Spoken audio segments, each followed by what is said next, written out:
Hello and welcome to the other side of Mayhem.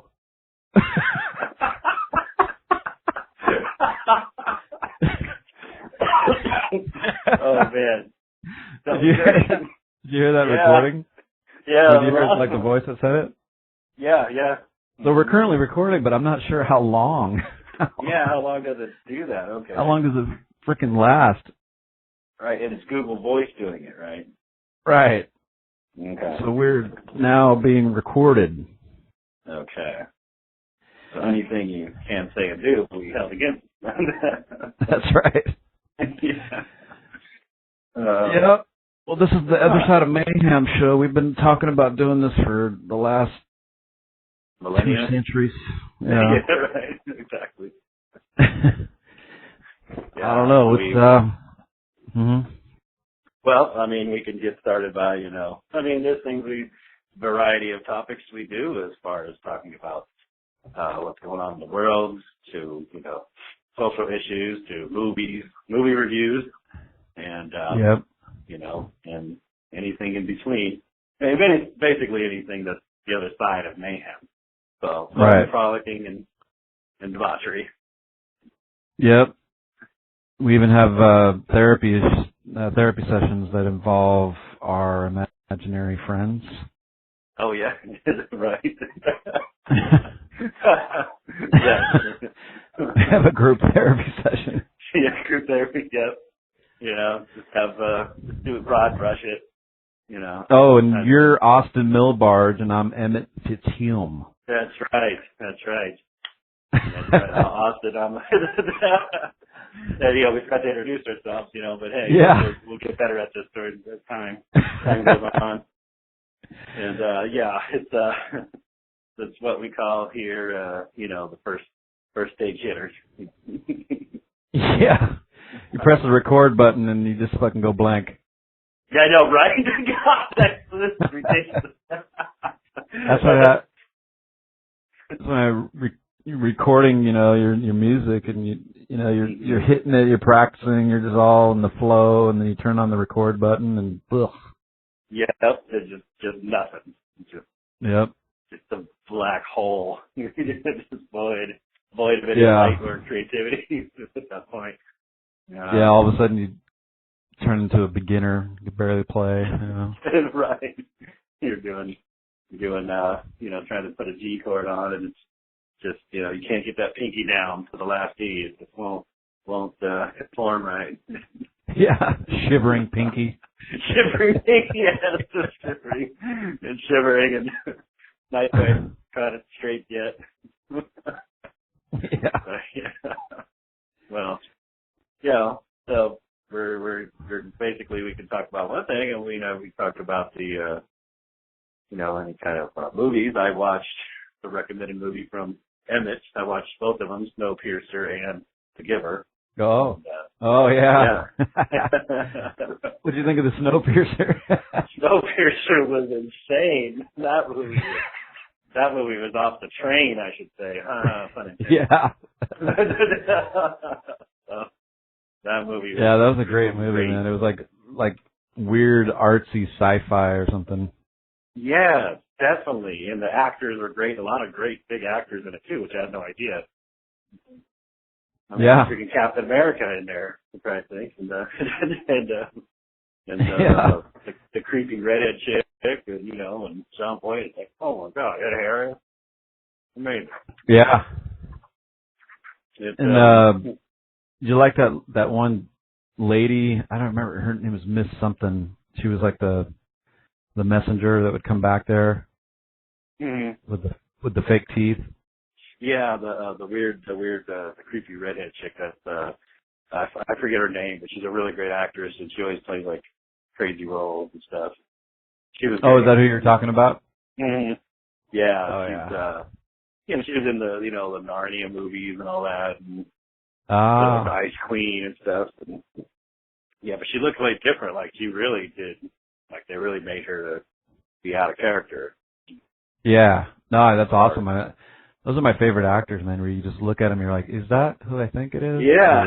It took me like that at first. Yeah. I mean, Minister Mason. Minister of Nation. And that's Yeah, right. That's right. She was kind of like a prime minister. Yeah, I was just looking at. I just looked at this. They had some kind of like UK like undertones, like British undertones, but like mixture of Asian and British and I guess American. Yeah. Yeah. They're really cool. Yeah, it was. That was definitely 4.5 stars on my sci-fi list. Oh, definitely. Yeah, definitely. I mean, that was unique, original, definitely a lot of symbology in there. A lot of symbology. From if you, and I guess we could do spoilers on here. I don't know. We probably shouldn't do spoilers because if anybody wants to watch it, You gotta keep the poor people on the back of the bus. Yeah, basically, yes. It's the same old formula, that hasn't changed in forever. Mm-hmm. And this time, it don't matter who you are, don't matter what race you are.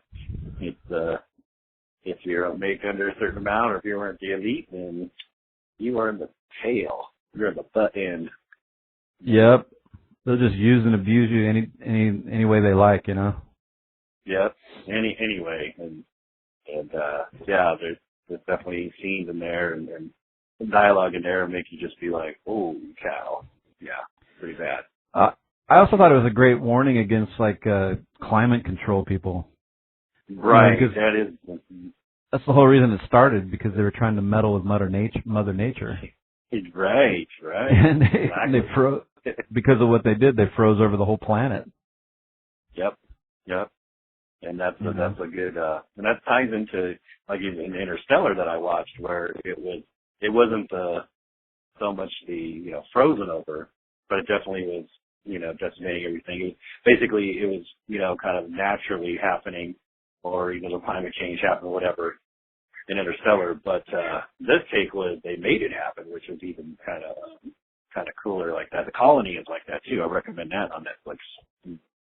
The Colony is a pretty crazy movie too, and that's all frozen over wasteland, and Lawrence Fishburne's the main guy in it. It's really good. Yeah. Oh, okay. But a lot of frozen land things lately. What's that? A lot of frozen land things, frozen land themes lately. And I think partially why, because a lot of people that are so worried about global warming, I haven't heard it for years from scientists, from podcasts, with different people. People are saying, no, you got to worry about global cooling, going to another ice age is what we got to worry about. Right. I think I read that it's going to be the coldest winter in a very long time. Oh wow! Wow. So we're actually going to get maybe rain sometime soon in California. We had a little bit here today. Did you have any? Just the clouds teasing, taunting. Oh yeah. They haven't rained yet or anything. I hope it doesn't rain tonight, but they haven't got it down here in these parts of the remote caves with gargantuan. Yeah. It's been raining off and on here. Yeah. Oh wow. Mm-hmm. Haven't hit the the Appalachians yet. The weirdest thing is I haven't got too big on this because I don't know how to even prove it or whatever. But the sky was clear almost yesterday, and then there was a ton of chemtrails going over I definitely the sky. That. Did you see that too? I saw that yesterday, big time. Big old huge one coming down. Oh yeah, a ton of them. Mm-hmm. It's like, did that cause the rain, or right? Did it make it less of a rain, or Probably less of a rain if they're trying to crowd us out over here, trying to squeeze us out. I don't know. I mean, I don't know what to think about that chemtrail thing.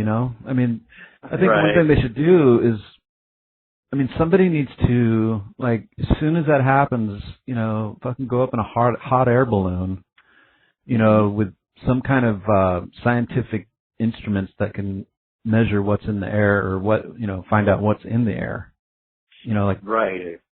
And do it on Ustream, all this, in real time, and really figure out what the hell that they're putting out there. Yeah, so there's because right now, there's a lot of controversy like, oh, chemtrails, and a lot of them getting debunked because they're checking soil samples.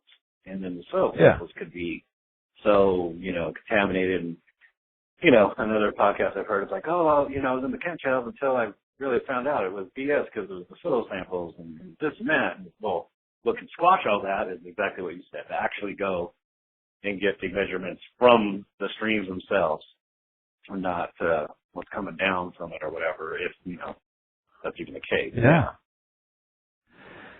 I don't know how somebody would do it, but I mean, somebody's got to do something like that. Yeah, definitely, to really prove it, if it's, yay or nay, whatever, but at least show that, real science has been done on it, not just, not just maybe be a distraction or disinformation, or maybe it's, real. Yep.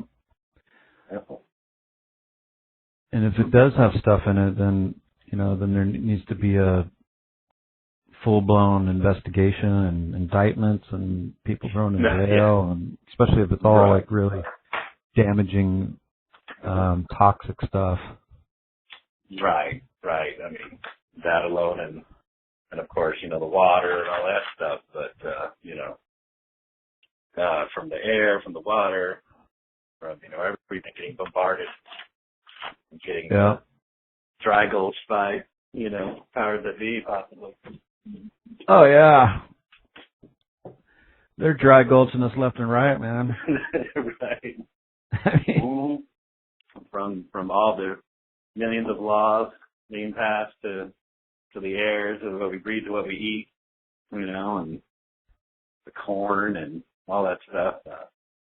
Yeah, there was definitely a theme of corn and Interstellar and stuff. It's interesting because, they really kind of say that corn isn't really natural.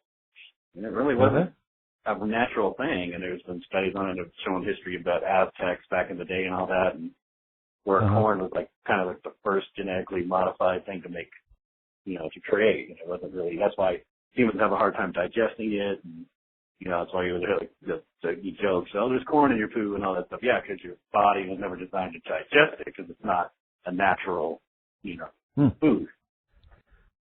So well, you definitely got to put a little corn squash on your cuticle. That. Well, yeah, that helps. That definitely helps. That's the bottom line. I know, right? That's just, your homeopathic way to heal yourself. Yeah. I don't know about the corn, man. That's. Yeah, and why is everything got corn in it? I mean, everything freaking got corn in it. That's true. Corn syrup. Yep. I think like even stuff that's mixed with food or processed and stuff. I think they were saying, there's a lot of corn in a lot of different foods you would have no idea. You wouldn't even think about. Right. Yeah, I probably eat too much of it. Yeah. Yeah. I know. It makes us become corny. Yep. Corn on the cob. Yeah. Yeah. So, that's just part of kind of dissecting the code or decoding what's going on around us. Well, to me, the evidence is in, man. The evidence is clear. I mean, it's just, I don't know how much more you can expose. I mean, now it's just time for action. Right. Like, okay, we exposed all this stuff, so let's get some shit now done. what? Exactly. It's like, now what? You get overwhelmed with, okay, all this stuff, evidence and admitting, and them saying, okay, we got, we finally admit it or whatever, certain things. Basically, it's just, all this information flow for the last, let's say, 5-10 years that we've all been exposed to on the internet and radio and podcast. So it's like, okay, we get it. Okay, everybody should be knowing what's going on right now. So now what? It's pretty kind of tiring talking about it and nothing's happening. Yeah. Or listening to it, So actions to be, I don't know the answers for that right now, but definitely something that could be effective in that would make things at least have some kind of effectiveness on changing how things are run. Right. I mean, whether it's to boycott every thing, everybody goes to the local government stuff and protest, and does the Ferguson thing. Not not the riots, but I mean the Ferguson, like just protesting over and over, like never stopping. I'm sure that would eventually, I mean, that would actually be doing some action and doing something. If, of course, nobody wants violence, nobody wants to deal with all that. So, okay, well, if you're sitting there bugging and constantly, having issues with different, subjects or different laws or whatever, just like what happened down in, about San Diego when the immigration guys are coming in and trying to offload the illegals. Well, everybody got out, did action, and stopped it. That was an example right there. Yeah. If they did it on a nationwide level, maybe they would stop doing what they're doing. I don't know. Yeah, I mean, the thing is getting people to be consistent, because they'll do something like that and they'll win, and then the government or whoever, the powers that be, will back off a little bit, but then they know if they just keep doing it little by little, they will get their agenda through. Right. You know what I mean? So that's true. It's hard to keep people consistent on an issue. Oh, that's very true. Our attention span and focus on that is very limited. And they know the classic boiling frog technique works pretty well. Oh yeah, it works great on human beings. Absolutely. Just put us in that spa, that huge spa, and just crank the heat up. Partying at first and chilling, all relax, and then pretty soon you're on asleep, and then you're overtaken. Yep. Like I was saying the other day, we need to have some kind of think tank. We need to have a group of experts in different areas attack this somehow. Put together their minds and figure out how to attack this in a nonviolent way. And one of them is getting like a PR genius, an SEO guy, and a social media expert, and like a hostage negotiator, and like a therapist that specializes in deprogramming cult members. You need to get them all in one room. Figure out a game plan on how to attack all the issues, and how to wake up people in a very significant way.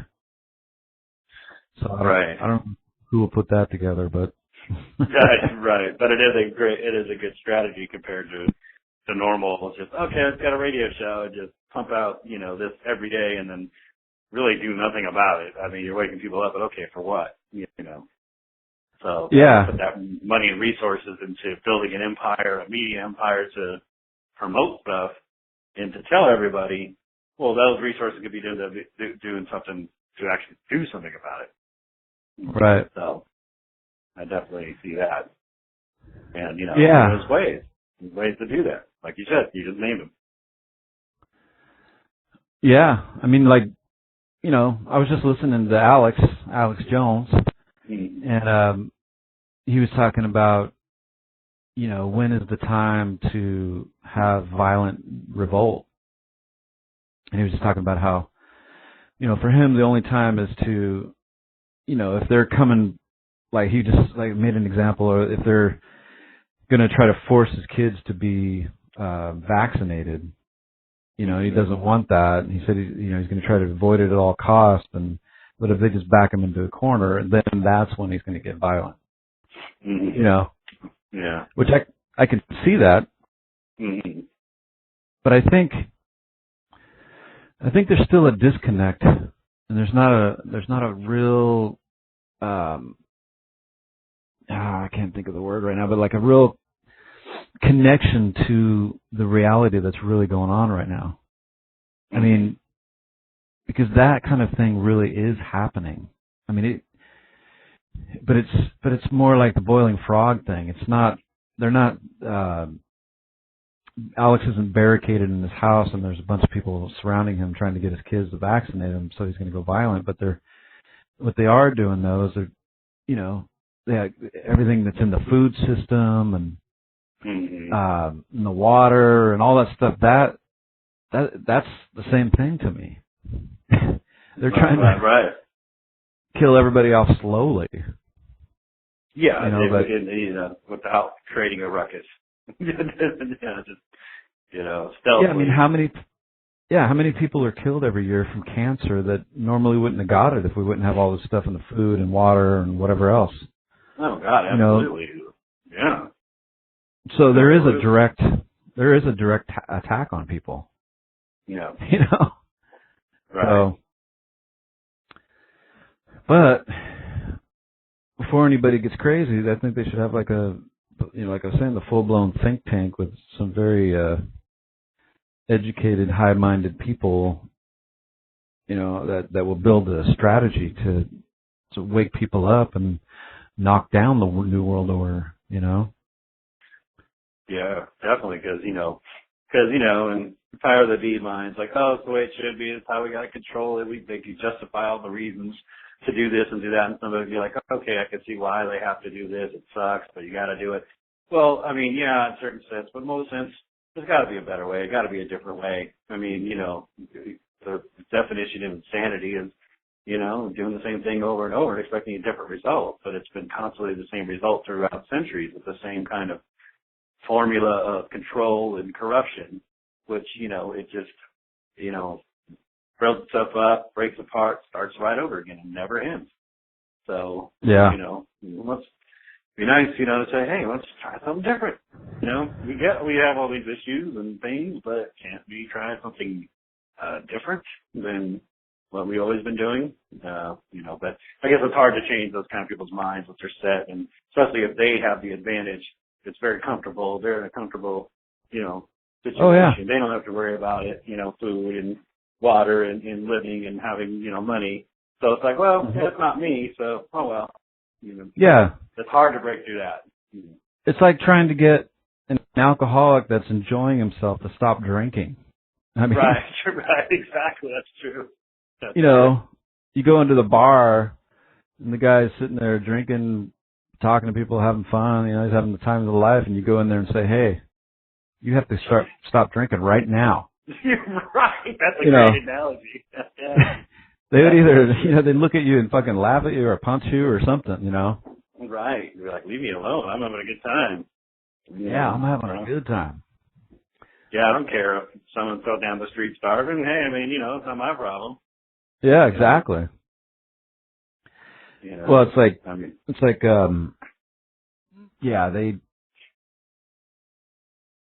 forgot what I was going to say on that, but. Well, that's a good point, is breaking to that level of really to get truly broken from the thought from humans to us, even those type of people, don't think like that anymore, and it doesn't repeat. Like, okay, we can have a violent revolt and take over the government and all that. Well, that's what we did before. And it was about 10, 15 years, boom, right back at it without fail. Oh, yeah. Back at it with the, redoing the controls and people taking over and all that. It never ends. So just because you have a revolt doesn't mean jack, because it's going to come back unless people alter their conscience and thinking about it, period. But, who knows, the answer to that. Yeah, well, that's kind of why, when I was talking about the think tank, that we should, it'd be cool to get the perspective of at least two of those people, which is the hostage negotiator and, the psychologist that helps to deprogram cult members. Right. The mechanisms that they use to do that, talk about some powerful tools to take somebody that's, in some crazy mindset, got a gun, he's got hostages, and some hostage negotiator that has the skills enough to talk that guy down, have him put the gun, and then come out of the building. To use those same kinds of skills onto the sheeple. Yeah, right. in sort of a mass message kind of way. Right. Somehow, to knock people out of their sleep. Yeah, and to have and that's the thing, and because I know there's definitely got to be cases of people, that maybe you had really good jobs or really maybe CEO companies or whatever, and they were living that kind of lifestyle, materialistic lifestyle, whatever, and then ended up, kind of denouncing all that and doing something else and doing something more meaningful. So, I guess that's kind of the key, if you can get everybody to kind of think like that. Yeah. It's just because people have the ability to flip their perception in a moment, right. I think, in a second. That's a better way to put it. That's what I was trying to say. Yep. If you were going to, let's take that drunk guy in the bar, I think the thing that would knock him out of that is if you said, hey, your wife just died in a car wreck. Let's go, Right. Or she's just about to die in the hospital, just had a car wreck. That guy's perception would flip in a second, and he would leave that bar with you and go down there. That's just... That's true. Yeah, it's Yeah, go ahead. Well, I think I see what you're getting at. So if you're going to get people to wake up and try to think differently, it's got to hit them at home. Got to hit them where you got to find a way where it affects them. That's the only way people are going to change, when it actually affects them, or their loved ones, as far as something powerful enough to be yeah, you know what, this is, this is not, so what would that be, a way to do that. Yeah. You have to get them to put themselves in that position. Right. Where they can see it. It's I read this one thing in a book that's always sticks with me. And it's basically, this is just to illustrate the power of the mind's ability to be able to just switch in a second. And it's this one guy that was, he gets on a bus, public bus, whatever, he's sitting there, and a couple more stops down. The guy gets on with his 3 kids, and as the bus keeps going, these kids start getting more rambunctious and, hassling everybody in the bus, and they're just going crazy, and the first guy that was on, he's looking at this, just getting more and more frustrated all the time. He's just God, these fucking kids, and blah, blah, blah, in his head. Right. And he finally gets so pissed that he goes up to the guy and he goes, can you do something with your kid? What's going on? And the guy goes, he looks up and says, oh, their mom just died and I don't know what to do. Oh my God. Wow. You know what I mean? And then that guy that was angry, frustrated, his mind instantly flipped into, how can I help you? Right. That's a great, that's a good analogy, right? Exactly. Or good sample. Yeah. Yeah. So we have that, So it's, I don't know.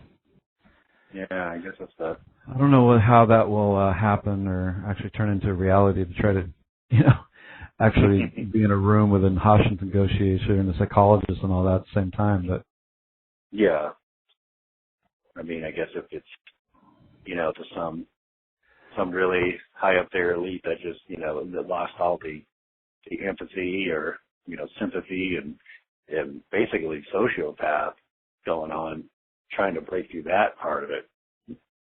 Yeah. How do you talk down a sociopath that wants to kill somebody? Right. And it's very, very difficult. And I'm seeing sociopaths, break down and something gets them. There's something in there. They're not totally, emotionless. I'll never forget watching the Iceman, interviews of him, that mafia hitman and, total sociopath, didn't care nothing about killing people. But then when they started talking about his family, that's when he started breaking down and crying. Well, hey, you're a sociopath, you don't mind doing all this stuff, but there was something that got him, Right. He wasn't just totally a robot. But in everybody, somehow, some way, deep down, Yep. No. Is everybody back? No. Oh. No, it's outside. Mm-hmm. Oh. Yeah, so just, it's hard. You almost get overwhelming thinking about it a lot, how that even works, you know. Yeah. It's something to just put out into the universe. Right. It's going to be put out into the universe. Yeah. It'd be the other side of Mayhem solution. Yeah. Mayhem's easy. That's easy to do. Anybody can do Mayhem, you know. Yeah, anybody could do it. Yeah. Like anybody can give in to all the, you know, temptation and all that stuff. And that's easy to do. But, yeah, the more triumphant, the more harder stuff is to definitely overcome that and try to do something better. Yeah. I don't know what's going to happen. Yeah. I think the next 5 years is going to be very interesting. Definitely. I heard they even put up a new Georgia Guidestone tablet. A new one? Yeah. Just in recently. the same spot, or? Mm-hmm. I think so. Like a new tablet? Yeah. I think a new writing on there. I think talking about something about 2014. Somebody. The year. Oh, wow. Or something Somebody like that. thinks So I don't know. or some shit. I have to try to research that more, but it was brought up in a podcast. Somebody was talking about it, like, oh man, did you hear about they brought up a new, you know, Georgia Guidestone? What's that about? Like, whoa, that's not news or anything, or like, what's that? Like, what's going on? I don't know if Alex has even mentioned that. Yeah, that's some weird shit, man. Yeah, I guess some new world order freak that thinks he's Moses or something. Yeah, it could be just that too, you know. Right. You know, right. Moses, yeah, he's getting the tablets and he's putting the stuff on there. Yeah. Yeah. You know, you see that. So, yeah, I don't know. But I mean, it's worth talking about and brainstorming, and that's how things, you know, get created or ideas happen. Yep. Make this place a better place. I mean, we're on this hurling rock in outer space, and, you know, this Earth that's, you think about it, I think about it all the time. This Earth is crazy. Like, if it wasn't for technology in our smarts, I mean, you know, humans would not exist, or some kind of help from other worlds or dimensions or other people, because, you know, we are definitely not designed, this version of human is definitely not designed to be here naturally. Mm-hmm. I mean, the oxygen is not even the right level. You know, our skin we're so fragile. Anything can take us out. Disease and animals, you know, kick our butts all day. So it's like, it's a crazy world. Like, why are we here? What? Why? How? You know. So we're just like these weird spirits inside these flesh units with spindly limbs. Yeah, exactly. Spindly limbs. Right. Noodle necks and, you know. Yep. You know, and we're so fragile in a lot of ways. I mean, we're durable in some ways, but very fragile in other ways. And I guess our thing is we can kind of adapt and adjust and improve, but only out of sheer survival, really, you know. And then you look at this planet and all the life and all the crazy life forms on it, and everything eats each other. It's like, oh, great, this is a fun planet. Everything eats each other, like, you know. Some kind of hellish purgatory. Right. I mean, wouldn't hell be that? Like, you drop into hell and everybody kill each other, eat each other, you know, no matter what species it is, usually. I mean, some are just grass eaters, but, you know, but mostly of them are, you know, eat each other. I like the grass eaters the best. Yeah, right, exactly. You know? But why is that? Why is that? Why does that to eat each other? Great. Well, then we have our keepers. Like, you know, we're in this purgatory hell, and our keepers are dogs and cats. Oh, right. Like, you know, they have to put up with us, tolerate us, but they're here to kind of monitor us. Mm-hmm, sure. You know? Yeah, I could do. Yeah. Like, I always thought the cats were alien surveillance units. Yeah, right. That's great. Yeah. They're kind of there. They don't want to get too involved. They're not too affectionate, but they're there just enough. Yeah, like when you see them, like they rest and it looks like they're meditating, their paws are folded in. That's when they're transmitting to the mothership. Yeah, probably. Like, all their data for that day. Yep. I know, right? They're just like observing. It's like, okay, well, we have our own built-in monitoring systems with natural beings on here. Like dogs, I guess, would be more of a kind of like cheerleaders and stuff. Yeah. You know, to try to keep you upbeat and or unless you're using the dog for bad stuff, but that's the way if you train it to do that. So yeah. But yeah, I mean, naturally, like the cat. That's great. Yeah. Yeah. And it rained. Oh, we were just talking about it, and it rained. Yep. Well, listening. Put it in the universe and happen. Yep, put it in the universe, right? But that's definitely true, though. I definitely believe in that because there's so many things in my life where I put out there in the universe and thought about and imagined, and it's definitely happened. Yeah. It's a real deal. That's something that humans, kind of tap into the, I don't think, person of the other species bothers with or has.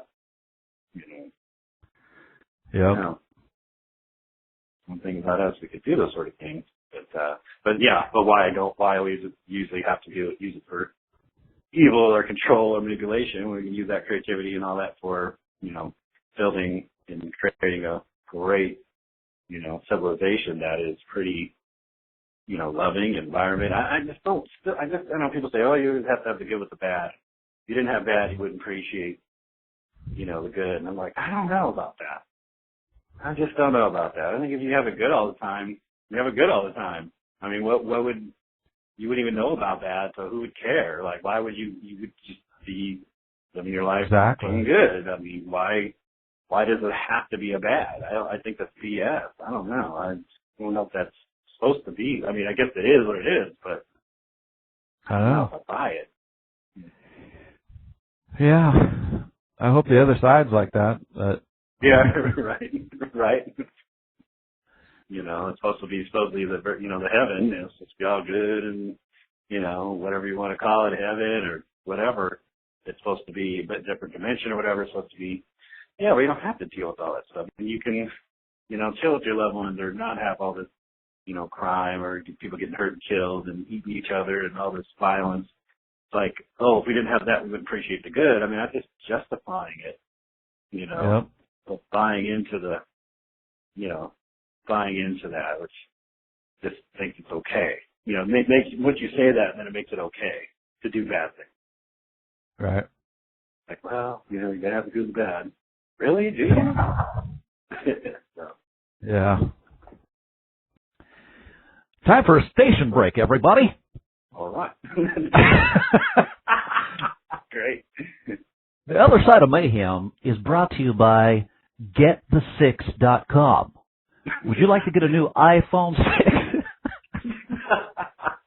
Would you like a new iPhone 6 with a complimentary Visa card, everybody?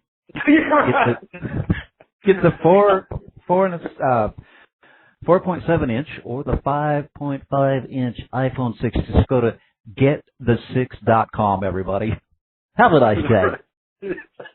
All right. Yeah, that guy's weird, man. I don't know what his problem is, but he's always amped up. He went to that broadcasting school, and he thinks he needs to talk like that. I know, right. I know, because that's he thinks that's the formula, Yeah. I mean, the guy's a complete freak. He comes in with fucking high water pants and the waist over the belly button. Yeah. And he's real, walks around real confident and proud of himself. But yeah, like permanent coat hanger, just like. Yeah, he's got the coat hanger. Yeah, the arms out like he's got huge lats, but he doesn't have huge lats. Yeah. Like he has to walk with the coat hanger, but he has nothing there. Yeah, there's nothing there to prop him up like a bodybuilder. No, but it's just he doesn't do it because it's looks tough. Yeah. But he's got to talk like that because that's what you're supposed to do in radio.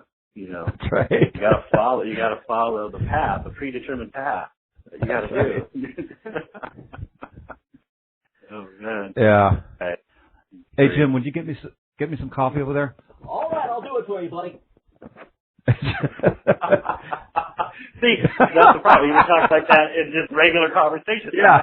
They're hanging around. Yeah. Kind of got that we got to put up with. Just, I Yeah. don't know what to do. Did he sound like he was far away from me, kind of, or like in the other? Yeah, he did. Mm-hmm. Oh, good. Yeah. I mean, he's like, anyway, that's a real website, getthe6.com. Is it really? Are you part of a computer? No, but I can be, yeah. Oh, yeah. Well, that's one of our new sponsors. Ah. Getthe6.com. All right. Well. Anyway, it's a chance to get a free iPhone 6. Just got to put your email address in there. Oh, that's great. Getthe6.com. You see it? Oh, see it. Get the SIX or? No, just number 6. Oh, number 6. Okay.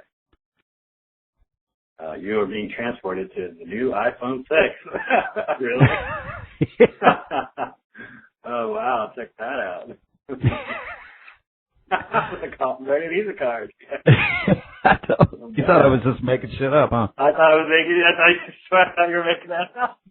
Yeah. Well, yeah, I mean, that's the copy I wrote for Jim. Jim Stavinovich, our yeah, Stavinovich, guy. Yeah. Jim. Yeah, he's been with us for a couple of years, so. Yeah. Those old school radio guys, trying to think he's cool now. He's dealing in the podcast world. Yeah, he's trendy. Yep.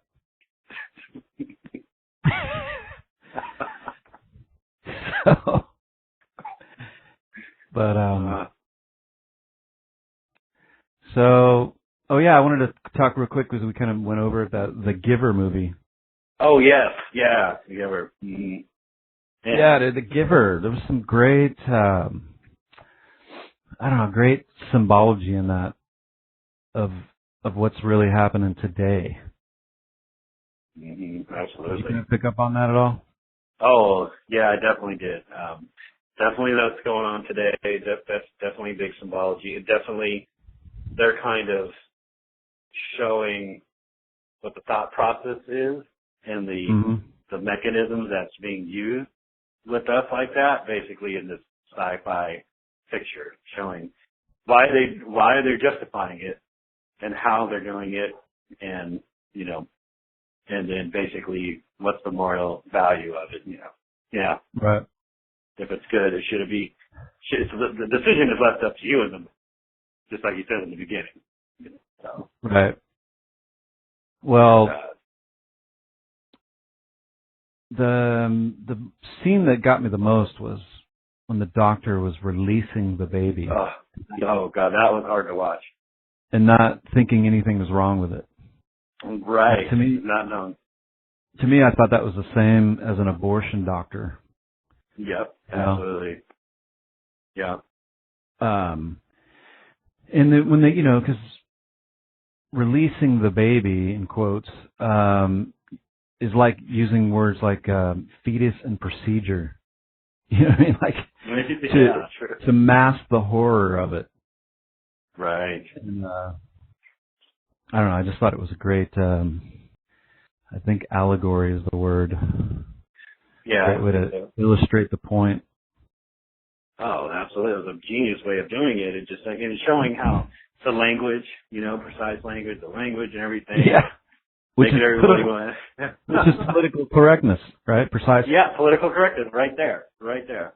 And precision of language, please. Yeah, precision. There's just certain words that are antiquated on purpose. Yep. Definitely emotions are definitely not allowed. Like even if you do get angry or passionate about something in this society, you're looked at like, ooh, what's his problem? He's a weirdo because he's mad about something. Yeah. And that's frowned upon. Oh, get mad on a plane and you're arrested. Yeah.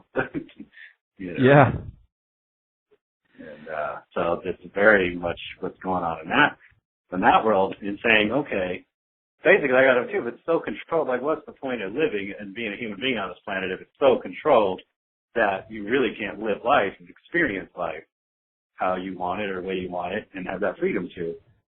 And, you know, and I know the justification there is, well, they're always going to do bad. You know, a lot of times they do. And I guess that's what goes back to the point of raising people's consciences not to want to do bad, even if they got a choice. You know? Yeah. And it's also, you know, but it's also setting up the systems to people that want to do it. Of course, if you're going to purposely make a certain neighborhood, you know, really bad off and cut off every kind of good thing about it, and people have to fend for themselves, well, what do you think they're going to do? You know, but if you have the funds and resources that we all definitely have in the country to not have those type of neighborhoods or classes, then that stuff would go away easily. Yeah. You would have very little, you know, small pockets of people, because they're only rebelling against what's going on to them 9 times out of 10. You know, they're not even sociopaths. They're just reacting to, well, screw this. I don't want to be living on the third, you know, in this kind of squalor and craziness. Yeah. So I'm going to rebel against it and rebel against the system. You know, it's just for me to have a happy life. Yeah. The only That's way all that it you is. could tolerate that society is doing what they did every morning by taking their daily meds. Right, exactly, which most people voluntarily do now. They don't even have to be forced to. Yeah. I mean, I thought that was another huge point. Right. Big time. I mean, yeah, I mean, to tolerate a society like that, you'd have to be medicated. And it also brought up the point, like, you know, it's the same thing as, you know, putting kids on Ritalin to maintain control in a classroom. Right, You know? right. Instead of the Boring. teacher figuring out different ways of teaching so that, you know, they can maintain interest of all the kids. Exactly. You could sit them in this boring classroom with this propaganda education. Yeah. You know, that's really not, you know, I mean, yeah, you learn like ABCs and your writing, but after that, you know, it's math. Okay, everything else is pretty much propaganda, you know. And Yeah. And so it's like, be forced to sit there to do that. So one is what they're teaching them, and the secondly is how they would if they know they could have a different approach and make it funner and people to learn. You know, they know that.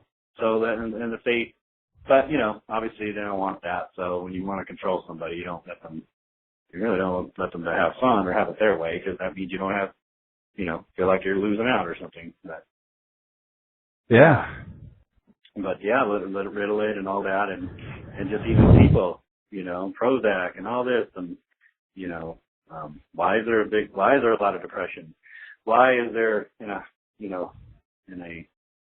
high tech kind of civilization, corporate capital kind of world, is there a lot of depression and suicide and all that? Where opposed to maybe other countries, yeah, they can live in squalor, but a lot of times they're happy because they're just happy with being alive, happy having their family, you know.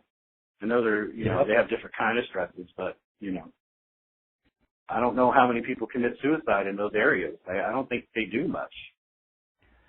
Yeah, exactly. Researching that, you know. I'd love to see the stats on that, because I highly doubt it, because there's like billions of them, and they're not trying to kill themselves. Because, you know, so, but you go over here, shoot, man, you grow up the way things are structured in this society, man. You want to kill yourself every year, like, man, this and this got taken away, and this is control, and, you know, dreams and shattered, and just everything. Yeah, you know. Yeah, it's all perception. I mean, yeah, it's just, yeah. I mean, we live in a society like paradise compared to most people and countries. Mm-hmm. You know, right? But I don't know if you ever seen that documentary on Netflix, The Happiest People on Earth, or Happy Fall, I think. You know, happiest people on Earth, definitely not in America, that's for sure. Yeah. And mostly not Western civilization. I mean, some, but mostly it was like third world or like Japan, you know, where people live the longest and things like that. You know, they're talking about, you know, the longest living people on the planet is in that, you know, that area in Okinawa in Japan.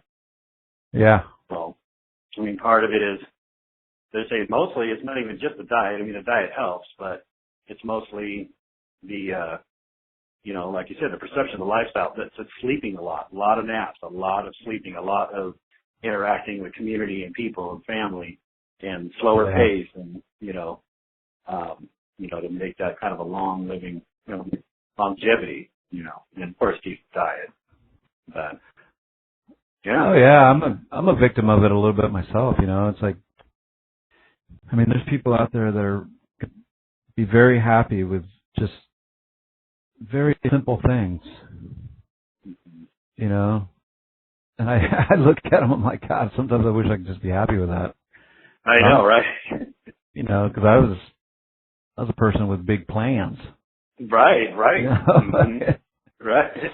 Because I didn't get them, I could definitely be on the depressed side. No, absolutely. But, yeah, so.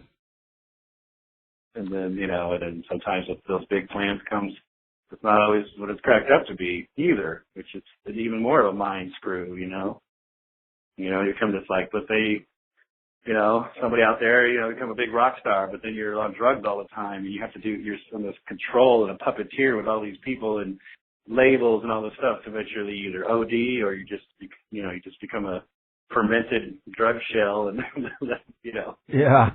be miserable and mind controlled, because you're a product, it's not about the music.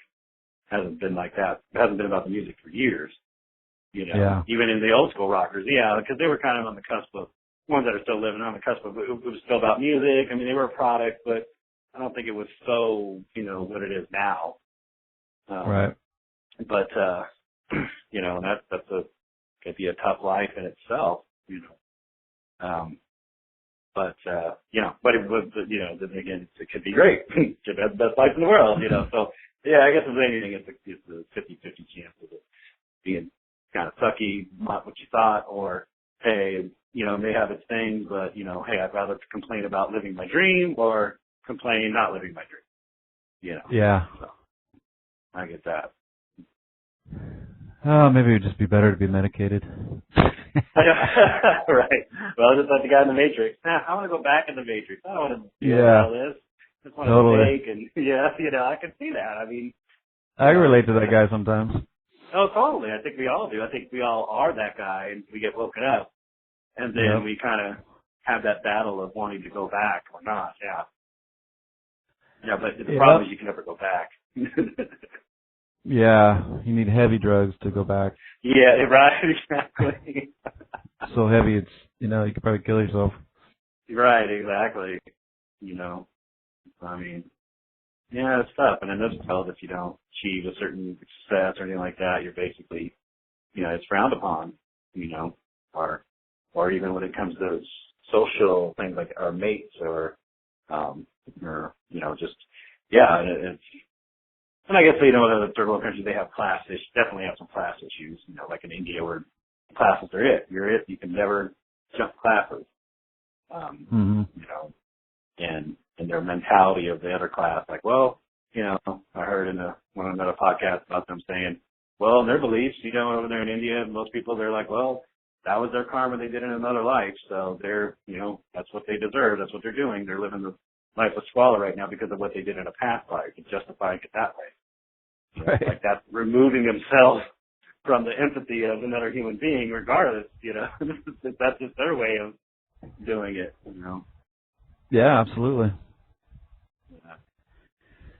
Yeah. I know Jim over there is just bent over and try to pick up something, and the pants came back down. Jeez, I don't want to see that. Jeez, like summer's cracked, and I don't know what else. I'm tired now. I'm gonna get him a little duct tape. Yeah,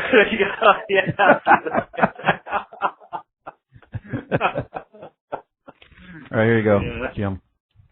There you go. Now you're all better. Crap pills, buddy. Crap pills. Crack pills. Thank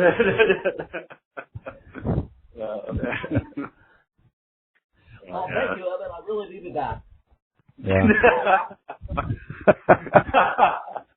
All right. Well, you gotta mix in a little fucking Phil Hendry.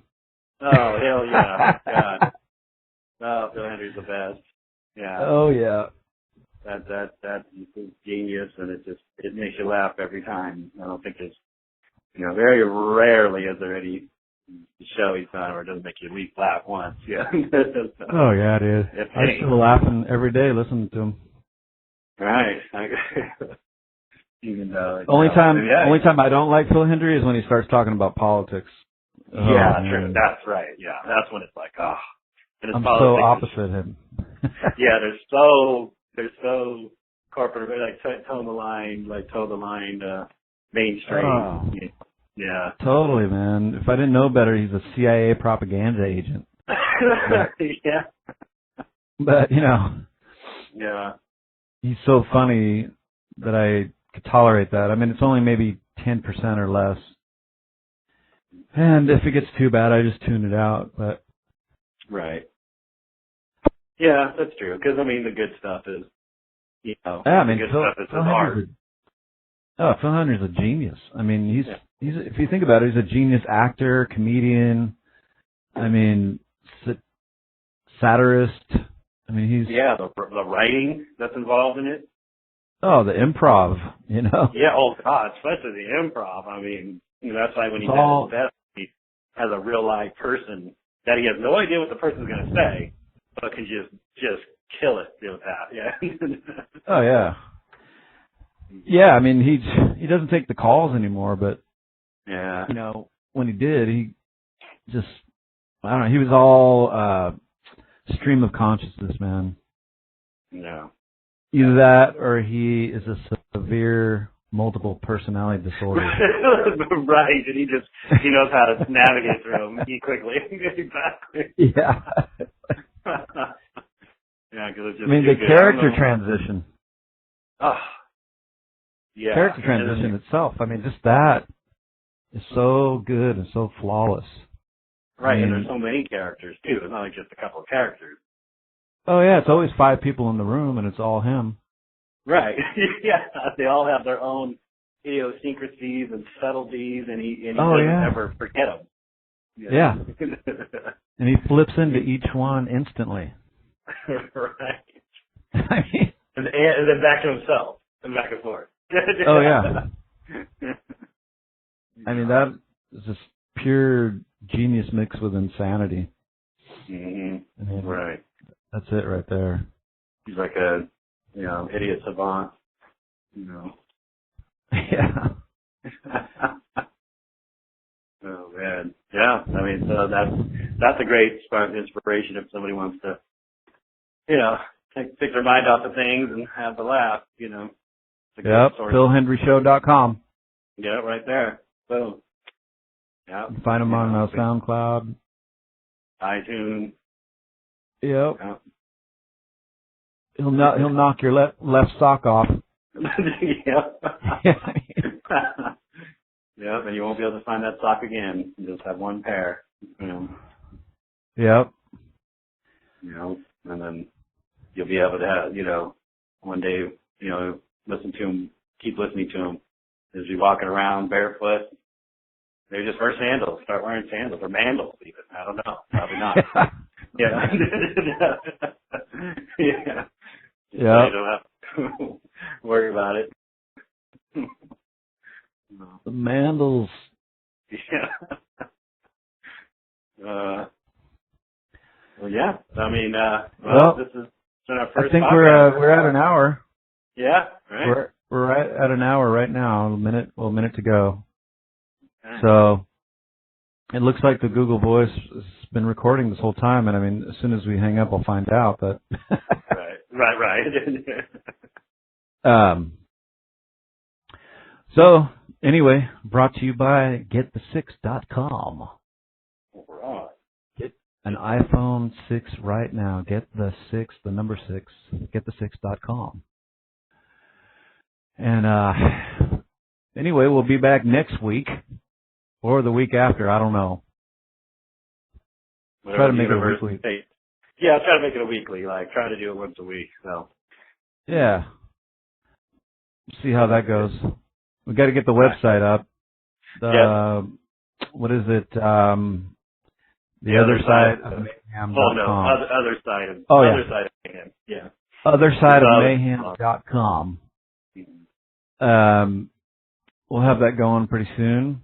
but you could also get Other Side of Mayhem and any other, social site from Twitter, Instagram, Facebook, Tumblr, Other Side of Mayhem. And I guess that's it, huh? That's it. Well, episode 1 in the can. And down the drain.